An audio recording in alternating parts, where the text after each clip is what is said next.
The sect master of Guanin's sect also vanished from the bridge instantly. On the mountain peak, she looked at the middle-aged scholar who was looking down at the big white bowl in front of him and said in a deep voice, "Xia, don't push your luck."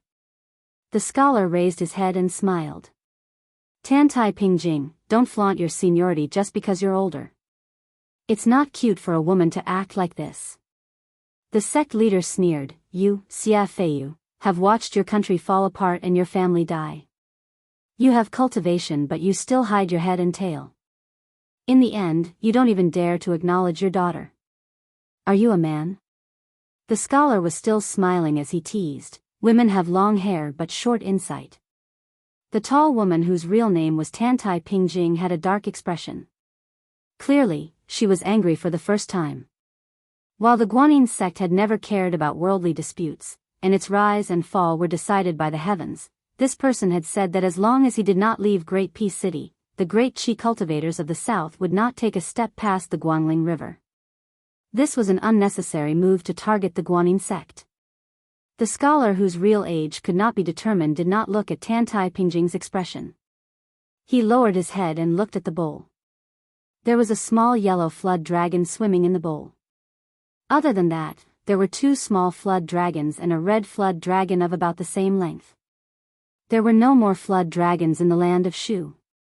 They were all in my bowl. The scholar smiled and said softly, "We are all outsiders who go with the flow. We know that the world has its own rules. You want to use this flood dragon to replenish the qi of the king of Bailiang, Su Fengnian. You are breaking the rules." Tantai Pingjing said sarcastically, "Then you are not breaking the rules by helping Chen Zhibao catch the flood dragon of Shu and paving the way for him?" The scholar with the surname Xia shook his head and said, "You are far from understanding the heavenly Tao. Although we are in the same line of work, I work hard while you Qi cultivators only work hard." The corner of Tantai Pingjing's mouth curled up. Her eyes were filled with pity, just like how she looked at the yellow flood dragon earlier. The scholar looked around and said with an amiable smile, "I know you have a backup plan. It's Deng Tea's flying sword. I'm not good at fighting, but if I can't beat him, I can always run away, right?" Only the tall woman was left on the top of the mountain. However, from the top of the mountain to the middle of Shu, there was a series of continuous thunder. 2 men appeared beside Tantai Pingjing. They were an ordinary middle-aged man and a one-armed old man. Dong Tai and Sui Xiegu. She cast an inquiring look. Dong Tai, who had quietly used the earth immortal sword, rubbed his chin and said self-mockingly, "Did this guy put oil on the soles of his feet? He ran so fast that I couldn't catch up." Tantai Pingjing sighed and felt a little sorry. She asked, "Where are you going next?" Dong Tai said calmly, "I am going to look for my disciple. Anyway, Bailiang will definitely not go. Elder Sui will be enough to accompany you." Sui Xiegu glanced at the tall woman and laughed, "Little Tantai, since the first time I saw you, I have been chasing you for more than 80 years. Are you really not going to give me a chance? If you agree, I will impart everything I know to that charcoal girl." Tantai Pingjing completely ignored this old bastard and went down the mountain. Sui Xiegu bared his teeth. Dong Tai, who was a few generations younger than these 2, joked, "Elder, chasing girls is not like practicing swords. How can you be so direct?" Sui Xiegu glared and said, "Aren't you a bachelor? Even at this old man's age, you are still a bachelor." Dong Tai laughed loudly, "Thank you for your kind words." After laughing, Dong Tai said emotionally, "Old man Wu is not really a stubborn antique. He has finally done something that makes me feel good." Sui Xiegu nodded and said, 99 swords. Together with this old man's broken sword, we have exactly 100 swords. It will be enough for the northern barbarians to suffer." Dong Tai hesitated and said, "If it is possible, perhaps we should add in my sword." However, at that point, the outcome may have already been decided. It is no longer necessary to add to the icing on the cake. Sui Xiagu's heroic spirit soared and he laughed, "Let's not talk about other things. When the time comes, it will be the best sword in the entire Central Plains. Together with the 300,000 Bailiang sabers, this scene Chapter 1177. A trade caravan entered the territory of Liuzhou and came to the Mazong mountain between Liangzhou and Qingsang city. At a glance, all one could see were brown desert hills, which were difficult to farm. The mountain was shaped like a row of geese going north and south.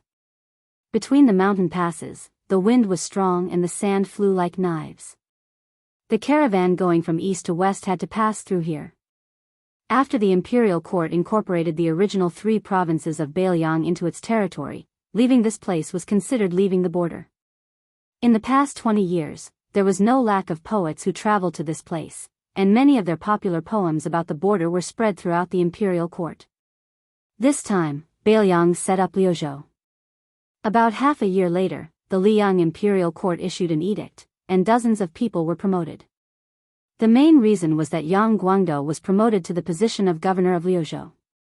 The officials of the Central Plains had never heard of this person, but they knew that this was Zhao Ting having no choice but to admit that the Su family controlled the sky in Beiliang. The imperial edict of Great Peace City was released almost at the same time as the news of Beimang's army invading the south. Immediately, there were people in the capital who rejoiced in other people's misfortune, saying, "Let's see how long you can run rampant in Beiliang." As the rumors of Beimang moving troops to the western border were confirmed, it actually washed away a lot of the haze of Guangling's defeat. In many people's eyes, as long as they did not attack the eastern border guarded by General Gu Jiantang, Liang did not have to fight on 2 fronts. Secondly, Liang Mang's fight to the death was like a dog biting a dog. After all, if Beimang was a wild dog drooling over the fat meat of the Central Plains, then Beiliang was not much better. To the Liang imperial court, it was always a disobedient watchdog, wild and difficult to tame. As Beiliang gradually relaxed its restrictions on Lu province, some refugees could not only return home to worship their ancestors, they could even join the army at the border. Furthermore, the old Beiliang from the 3 old provinces could also smoothly enter Lu province, keenly searching for business opportunities. This group of horses traveling through Mazong Mountain was one such example. The owner of the group of horses was a large family in Lingzhou. For generations, they had been involved in businesses such as tea, horses, salt, and iron. Their ancestors had followed Ren Tu on many expeditions. After the Su family settled down in Beiliang, the old man, who had only reached the rank of a 4th-rank general, died of an old illness on the battlefield. It was said that even the king of Beiliang had personally come to the mourning hall to pay his respects. This kind of honor could be counted on one hand within Beiliang, where there were as many general families as there were hairs on an ox. Following the death of the old Liang Su Shao, this treatment became even more of a protective talisman for this family. When other families' businesses at the border began to wither and become difficult to continue, their business became more and more unimpeded. They even successfully extended their family's branches into Lu province. Within the group of nearly 100 people, there were 2 outsiders. They were a pair of master and disciple. The people in charge of the group, who often traveled to dangerous places at the border, were not very welcoming. However, they heard that it was a popular official in Lingzhou, who even the Fu family could not afford to offend, who said that the son of an aristocratic family had nothing better to do and wanted to travel beyond the Great Wall. They had no choice but to accept him into the group. Other than the old master of the Fu family, who had painstakingly accumulated incense, the next 2 generations of the younger generation had all followed the teachings of their ancestors and stayed away from the political scene. It was inevitable that they would show signs of fatigue. After all, they still had to act according to the mood of others. The nominal leader of the Fu family was the eldest grandson of the Fu family's 3rd branch, Fu Zhensheng. He was then handed over to 2 experienced Jianghu people who were familiar with the border. This Fu Zhensheng had a scholarly air. However, it was rumored that the martial arts instructor in the family was full of praise for his talent in martial arts. As for the depth of his moves, no one had ever seen him fight. Zhao Jiabao and Feng Qinxiang, who had trained their discerning eyes through the ups and downs of Jianghu, were also not sure. The rule of Jianghu was that it was easy to look at the weak and difficult to look at the strong. Presumably, Fu Zhensheng's skills were not too bad. The group of horses rested behind a mountain in the shape of a wild goose to temporarily avoid the wind and sand. Fu Zhenxing sat with his back against the mountain wall. He carefully picked up the newly made sheepskin water bag and drank a mouthful of the warm and smelly water. The Fu family had always had this tradition. When the children of the Fu family went to the border for the first time, they would have the older woman in the family sew a water bag and the male elder would hand it to them. Even though the new water bag had been dried to get rid of the fishy smell, it was still unbearable after it was filled with water. For the children of the wealthy, this was no different from a kind of torture. However, the Fu family was simple and honest. Most of the descendants had tough personalities. After Fu Zhenxing's initial discomfort, he was able to drink water without any change in expression. He glanced at the master and disciple standing in the distance. The master was about the same age as him and was handsome. He should have been the head of the group in Lingzhou, but for some reason, he came to the border to ask for trouble. The disciple was an unremarkable child. However, after entering Liuzhou, he was like a fish in water compared to many of the Fu family members who were used to going beyond the Great Wall.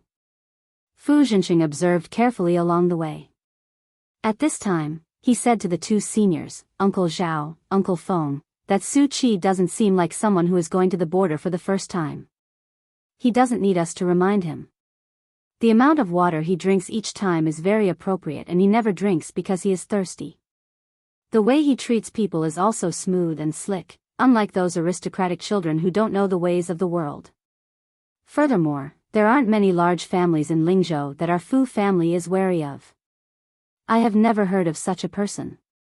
Zhao Jiebao, who had been a retainer of the Fu family for more than 20 years, did not need to bow and scrape before the head of the family. He also had a close relationship with the head of the third branch. Therefore, along the way, he taught Fu Zhenxing everything he knew. Hearing Fu Zhenxing's experienced words, his old heart was comforted. A sincere smile appeared on his old, mottled face. He nodded and said, "That young man called Su Qi walks in the middle of the group and suffers less than young master, but his calmness and composure is not something that can be faked. The food he eats while riding and when he dismounts is the same as old bones like me and Xianxiang who are used to drinking the northwest wind. Logically speaking, there is something strange about him and we have to be careful. It is a good thing that young master can be more careful. Since young master has spoken, Xianxiang, you can also reveal the truth." Feng Xianxiang, who had a long saber on his back, smiled and said in a deep voice, "Young master, don't worry. Before the head of the family left this time, he privately told me and old Zhao that although this Su Qi's background is unknown, we can guarantee that his identity is clean and he is definitely not a bad person. However, old Zhao and I both have selfish motives. We want to see if young master can see the difference between that pair of master and disciple, so we didn't say it clearly. Young master, please don't be offended." Of course. Since young, Fu Zhenxing had been influenced by a family style that was very different from ordinary general families. His personality was introverted, and he slowly put away the sheepskin pouch. Pursing his dry lips, he said self-deprecatingly, "I only know the taste of the northwest wind after this trip. It really isn't much." Fu Zhenxing suddenly sighed and said, "That Xinliu province is a place where jackals and wolves surround." Previously, the trusted aide of the Bailiang Palace, Qin Shiliang, was indeed suspected of being soft-hearted.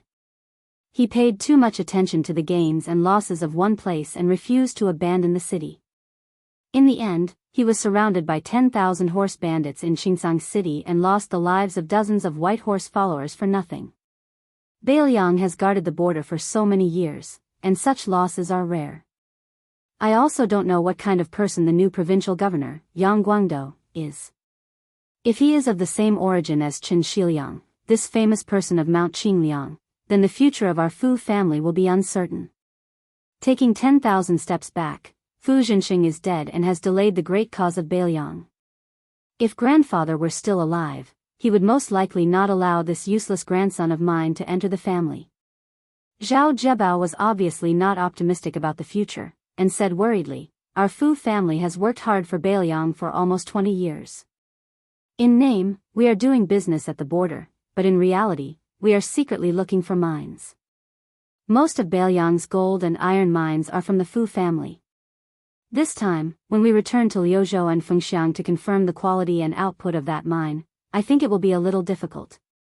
Feng Qianxiang smiled and said, in the end, I still hope that Beiliang can win this battle. Otherwise, the wealth that I have saved for most of my life will go down the drain. When that time comes, even if the king of Beiliang is standing in front of me, I will point at his nose and scold him. Zhao Jiabao laughed loudly. Seeing his young master's blank face, he explained, when they heard that there was going to be a war, many of the heartless and cowardly large families in Lingzhou began to run out. However, they couldn't take their houses and fields with them, so they could only sell them at a low price. Originally, 2,000 taels of silver might not be enough to buy a good house, but 800 taels of silver would be enough. Qianxiang took advantage of the situation to rob 4 houses, and for this, he even borrowed 1,000 taels of silver from me. Speaking of which, it's strange. With such a big commotion, the government completely ignored it. They didn't care about the rule of asking their neighbors. Anyone who went to the government office would be able to get an official contract, and it wasn't even a white contract, but a real red one. Fortunately, the Governor-General's residence stopped at the last moment. Every time they leave the country, they are not allowed to bring more than 100 gold and 1,000 taels of silver. Fu Zhenxing asked curiously, with so little gold and silver, could it be that they have to send people to and from Beiliang? Wouldn't those rich people find it troublesome? Even if they only have 100,000 taels of silver, 100 gold and 1,000 taels of silver, they would still have to travel 50 times.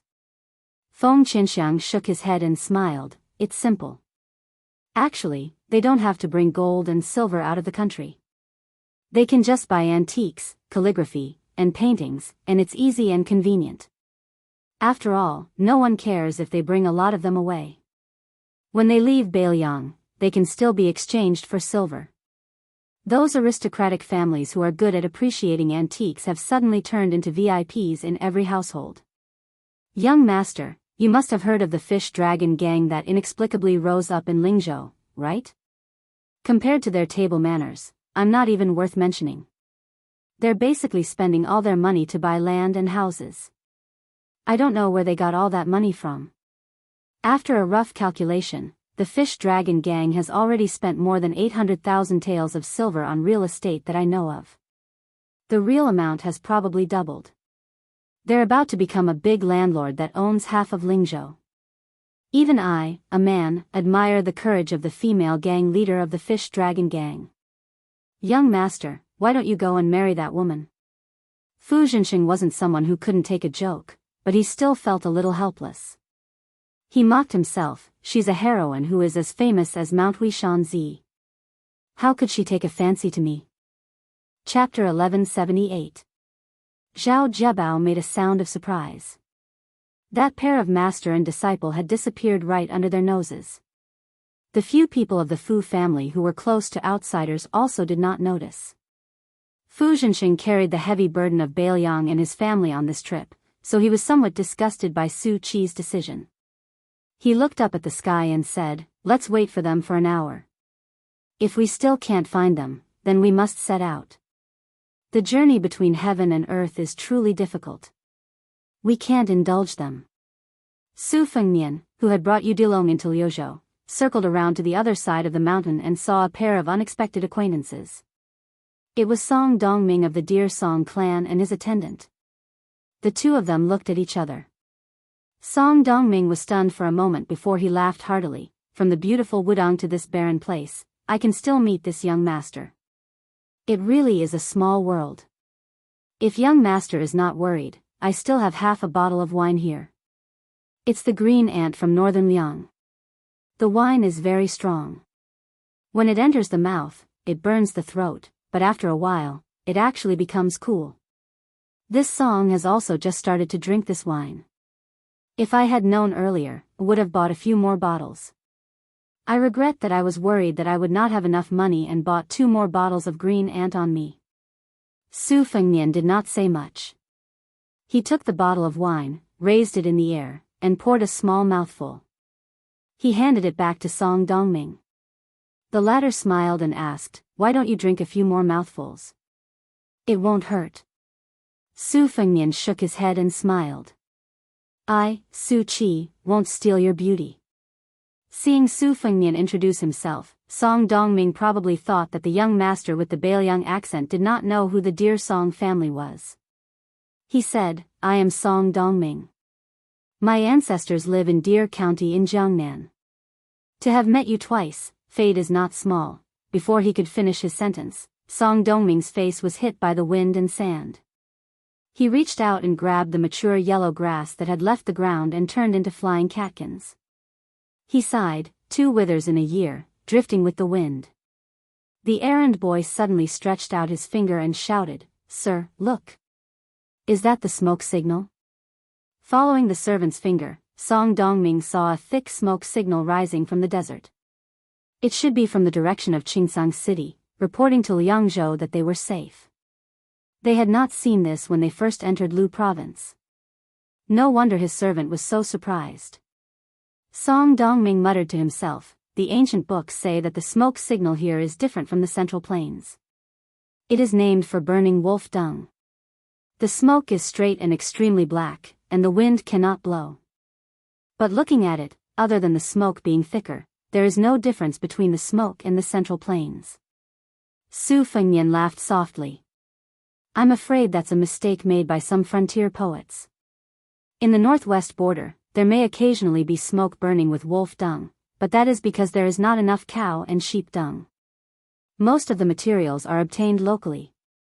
Desert poplar and red willow wood are used as firewood, supplemented by flammable reeds that can be found everywhere.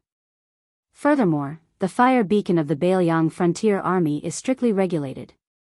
If the patrolling cavalry finds that there is not enough fire beacon, all the officials up to the 4th rank will be beheaded on the spot. No matter who pleads for mercy, it is useless. In the past 20 years of Beiliang, because of this small matter, more than 300 people have died. In the first 4 or 5 years, it was relatively less. This year, at most, more than 60 soldiers who neglected their duties were killed in one go. Song Dongming was shocked. He drank a mouthful of green ant wine before saying, 2 generations of kings have taken over the throne. The Beiliang Frontier Army is different from the other armies. There are many unruly old generals who hold the military power. They should seek stability and prevent chaos. Why are they so ruthless? In addition, there is a rumor that they secretly killed the Huaihua general Zhong Hongwu because of a disagreement. Aren't they afraid of causing a mutiny? Young Master Su, from what you said about the smoke, it is obvious that you are familiar with military affairs. Can you explain a little to Song Dongming? Su Fengnian smiled and asked, just because of a disagreement. Song Dongming was very smart. Although he was trying to sound Su Ke out at the beginning, he knew that he would not be able to speak the words of an expert. He restrained his expression and said, there are many leaders in the Beiliang army. The new king has to kill the chicken to warn the monkey. Otherwise, before the war starts, it will be difficult to convince the people with military achievements. Su Fengnian listened to this general explanation and lost his desire to talk. He planned to return to the Fu family's caravan. He had to protect them until they reached Qingsang City. At that time, there would naturally be an elite cavalry team secretly escorting them to the newly discovered mine in Fengxiang. If the Fu family, who had contributed a lot to Beiliang, knew that the king of Beiliang was personally escorting the king, what would they think? Would they think that their hard work over the years was worth it? Of course, Su Fengnian would not let them know the truth. This might be something that Su Weisheng, who emphasized details, did not like. As a ruler, he was not willing to buy people's hearts. Song Dongming saw that Su Fengnian was about to leave and quickly said, Young Master Su, I heard that there are 2 young aides in the Beiliang palace. The king of Beiliang's northern courtyard's grandson, Su Beiji, has become the governor of Lingzhou. This is because the king of Beiliang does not suspect the people he uses. Instead, he used the poor scholar, Qin Shiliang. It can be said that he does not care about the quality of the people he uses. He is very good at attracting the talents of the poor families in Beiliang. Boldly speaking, if your Beiliang Dao were to form a country of its own, then these 2 people would definitely be the future prime minister's aides. However, since ancient times, important officials in the imperial court have all gone from public to private. They first used their talents and knowledge to enter the center of the imperial court. After they entered the eyes of the emperor, they were able to walk to the side of the emperor. In that case, your Mount Qingliang does not seem to follow the rules too much. Su Fengnian nodded and said, "We do not follow the rules too much. However, speaking of which, what do you think are the pros and cons of this kind of exceptional promotion?" Song Dongming smiled slightly. It was probably because he was talking about something that he was good at. His entire person suddenly seemed to have an extraordinary aura. He spoke tirelessly. In the short term, buying bones with 1,000 gold is naturally a good thing. It is especially beneficial to appease the scholars. Since even Chen Shiliang, who was thwarted in 2 major matters in succession, was not punished by the king of Bailiang, then why can't we, scholars, who are well-read and have a bellyful of literature and literature, whose background is not inferior to Chen Shiliang's, become high officials? Su Fengnian very rudely interrupted Song Dongming's words and asked, "What does Mr. Song think of Chen Shiliang's stubbornness in defending Qingcang? Do you think that the king of Bailiang should be punished or not?" The servant had long disliked this fellow surnamed Su.